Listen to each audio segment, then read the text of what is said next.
here's going to be our tutorial for OnShape.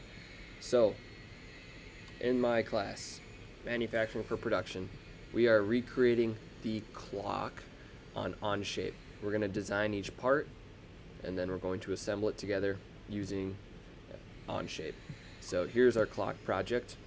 I'm opening up the top cover, the vertical post, the base, and then eventually going to be the doors and some of the covers. Alright, now the end goal, let me head back here, will be to make this clock open and close, as well as the back drop out.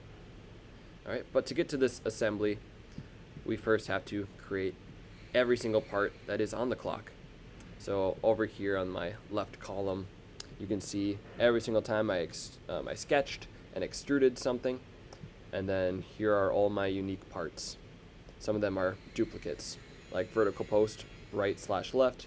They're just a mirrored component. Same with the door arms. All right, so you got to create all your parts, make sure they're separate from each other, so they register as different parts. So I'm gonna head back. We're gonna recreate the very first one. So we're gonna create a new document. This document will host all of our parts. So I'm gonna call this just OnShape clock. Hit create.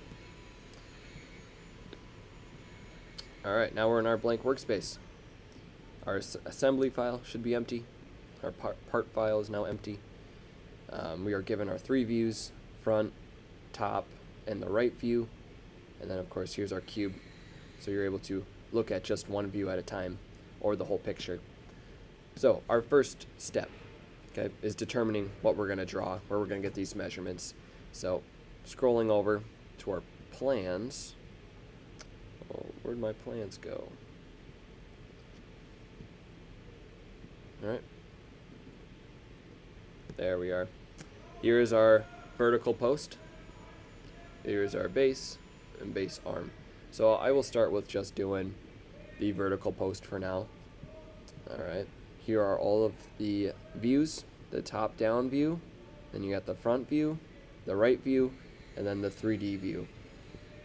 So we are going to draw the view that's going to require probably the least amount of steps. So when I'm looking at it, here's some hidden lines. Don't love that. Same with this one. It's really hard to see what's going on. I think I'm going to use a combination of these 2 views, as that's where most of my measurements are. So here's the end grain, or the top down view. And it looks like I'm going to use line tool to just trace out this shape. And then I will extrude it the full length. Alright, let's get that going. So, back onto OnShape. We're going to create a sketch. Sketch 1. Select a plane. I'm going to click the front plane. Alright, now I got the front plane. I'm still on a corner view. Let's bring it to the front view. We are now sketching it. I'm going to use the line tool. Using the line tool, I'm going to click once, point where I want to go, click a second time.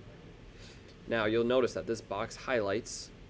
Don't click it, just type into it. So I'm going to leave my mouse alone. I'm going to type in 3 inches, enter. Alright, as that is our first measurement. I started from this corner, I'm working my way right. My next step is to go down what looks like 0.75. From this line to this line is 0.75. Click 0.75. Enter. Now I gotta go to the left. Okay, how much do I go left? Well, let's figure that out. This little measurement looks like to be a 1/4 inch. So these lines actually transfer up. So it's 1/4 inch over, then it's 0.36 up, then it's 0.16 over, and then it's back down 0.36. Now that's a lot of steps, so watch closely here. Well, looks like my mouse is doing something weird. Hit escape, grab your line tool, click, Okay, 0.36. Oh, I made a mistake. Alright, this happens. Click this line, delete. Click this line, delete. Bring it back over. 0.25. Okay. Should correct. Now it's time to go up. 0.36. Now we're going to go over.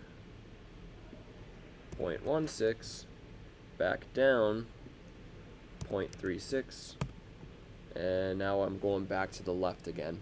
So I got that cut out of that groove put in. So let's figure out, we're going left again. It looks like the measurement from the end of that groove over to where it builds up here is going to be 0.85. So the measurements are getting real tough to see, but that's 0.85. 0.85. Okay. Get back to the line tool. Then we go down. This one is 3/4 by 0.8. So 0.75. Go on over. 0.8. Back down or up. 0.75. And then we got one more groove to put in. Now this part here, you can't really see that measurement. It's said to be 0.04. Let's give that a go. Hopefully our numbers line up. Okay, click 0.04. Just really tiny. And it's going to be the same cutout, the same size groove. So line tool, grab that left node there, up 0.36, over 0.16, down 0.36, over 0.75, and look at that, it lines up, everything's perpendicular.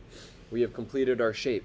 You know it's complete when it turns a different color. Here's it, it's grayed out, so there is no holes in my shape here. So I'm going to finish that sketch. Alright, it should save that sketch here on the left. It's not considered a part yet because it's still just a flat 2D sketch. We're going to extrude it, make it whole, and that measurement happens to be 14.37. So going over here, I don't see the length there. Don't get the length there. The length has to be right here, 14.37. Okay, let's type that in. 14.37. Okay, and that's going to be right on that object. There it is. I'm going to hit OK. Okay, part 1. Just about complete. You could add the hinges. So I'm going to just rename this so we're organized. I'm going to call it post.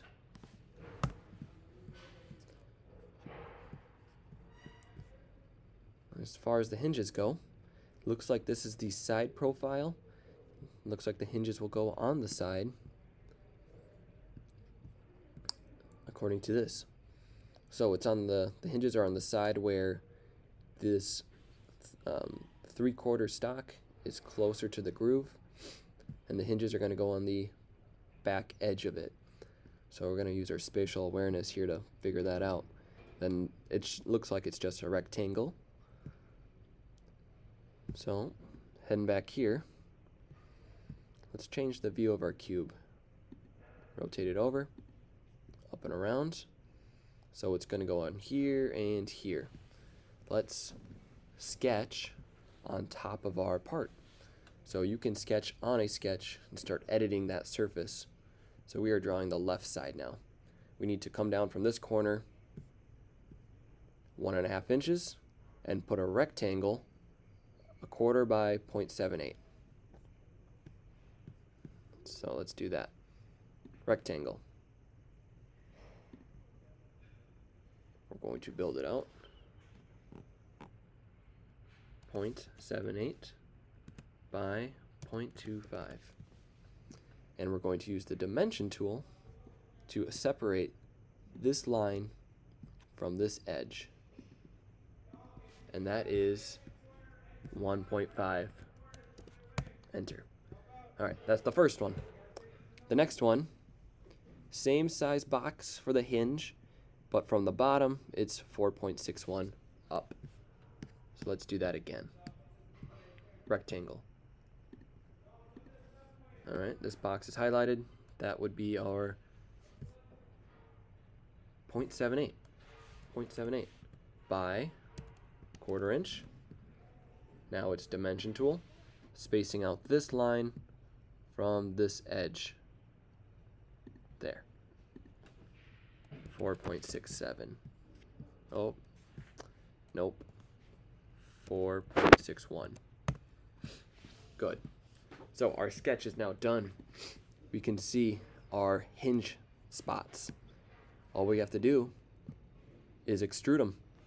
Now, extrude doesn't always have to be building it up. It can also cut. So I'm going to go back and figure out how much it's cutting. To me, it looks like it is cutting. You know what? That measurement is not specified. It's going to end up being about a 32nd to a 16th. It's not very much. In the OnShape file, it's not going to matter very much. So extrude, grab that, grab that. Okay, we're not building it, we're removing it. Let's just call it 0.03. Let's do that. So about a 32nd of an inch. Hit OK. And it's just recessed just a little bit. You're able to see that the metal hinge should fit in there. Okay. All right, not bad. So that is our first part. The next part is going to be the base. The base, you will have the front and you will have the left arm. The left arm is just going to be the mirrored version of the right arm. So you'll be able to draw both of them, just making sure your grooves are in the right spot and your miters are facing the right direction. All right, so that's going to be just the part 1 right here. We'll do part 2 on the next video. Thanks.